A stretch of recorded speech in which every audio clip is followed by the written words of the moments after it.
In the quaint village of Asturias, Spain, a family-run restaurant became the unlikely stage for a clash of cultures. This happened when an entitled family of tourists demanded service after hours.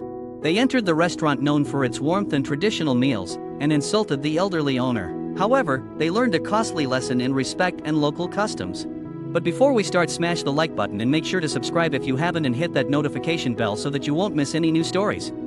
Hey everyone! I want to share a story from a little family-run restaurant in Asturias, Spain. It's actually my grandparents' place, tucked away in a tiny village with just 30 residents. Every summer, I head over to help, learn family recipes, and just soak in the village life.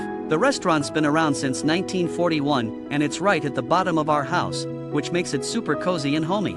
Our place is a real local hangout. You'll find neighbors dropping by all day to chat, play cards, and enjoy a glass or two. Despite being somewhat off the beaten path, we get a handful of tourists. This one summer day turned out more eventful than usual, thanks to a visit from a family who really didn't seem to understand how things work around here.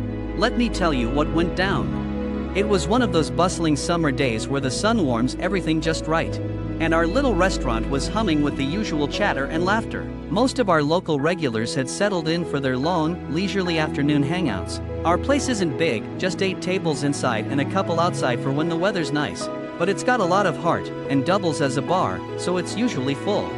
That afternoon, the inside buzzed with retirees debating over cards and sipping wine, a typical scene that feels straight out of a movie. My brother and I were pretty busy handling drinks and lunch requests from people who knew our operating hours.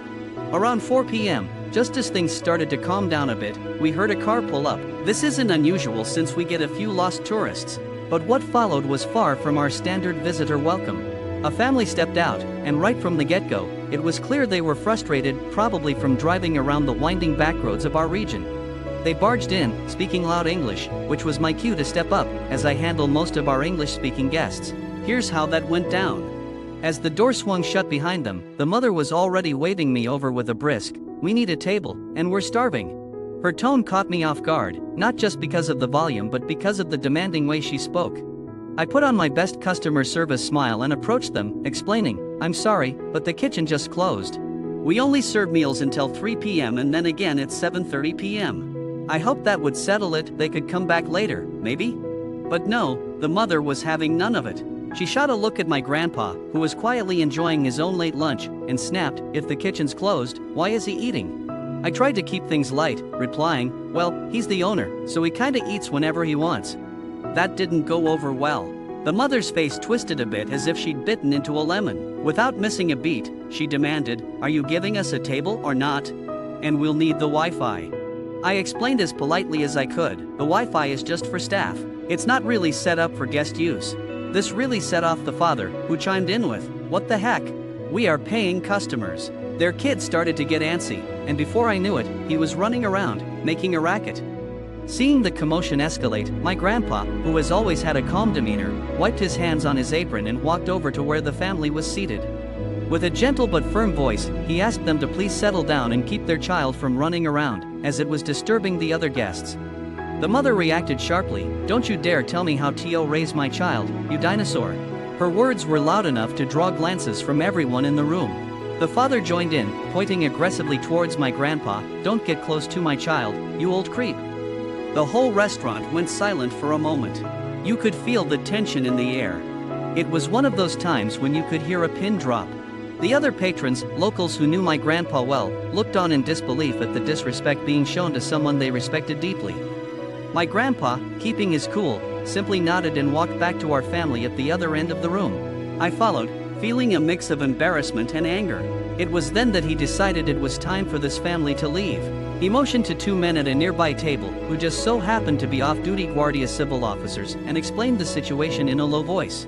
The officers, understanding the need for decorum, stood up and approached the family. They identified themselves as law enforcement and showed their badges. In their firm but polite way, they explained that the family needed to respect the establishment's rules and the other guests. The parents, now realizing the seriousness of the situation, began gathering their things, albeit grudgingly. But just as they were about to leave, the officers noticed something else that added to the family's troubles. As the family reluctantly started to head towards the exit, one of the officers glanced out the window and noticed something. The family's car was parked directly in front of our restaurant's garage, blocking it entirely. It was clearly marked as a no parking zone, a rule crucial for access to and from our property. The officers stepped outside with the family, pointing out the violation. The father tried to brush it off, claiming it was just for a quick stop and they didn't see the signs.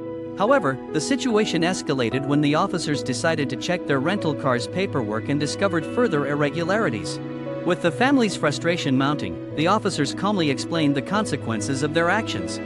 They took photographs of the improperly parked vehicle and began writing up a ticket. As it turned out, the fine for obstructing a private property entrance was hefty, €200, precisely. As the family finally drove away, the mood in the restaurant lightened considerably. Everyone resumed their conversations, clinking glasses and laughter returning to fill the space. My grandpa raised his glass to the officers in thanks, and they nodded in acknowledgement, their duty done. The parents had not only insulted the heart of our family but had also disrupted the peace of our little community. However, in the end, their lack of respect and understanding cost them dearly. 20 times what a meal would have cost them. This incident didn't just stay within the walls of our restaurant. It became a bit of a local legend, a story passed around as a testament to the karma that awaits those who disregard the values we hold dear in our community. It was more than just about a rude family getting fined, it was about standing up for one's dignity and the collective spirit of our village. In sharing this story, I don't mean to cast a shadow over all visitors from different cultures or backgrounds. Most of our tourist guests are delightful and respectful, eager to learn about our ways and enjoy what we have to offer. But this particular case was an exception. It proved a valuable lesson. No matter where you are, treating people and their traditions with respect is universal.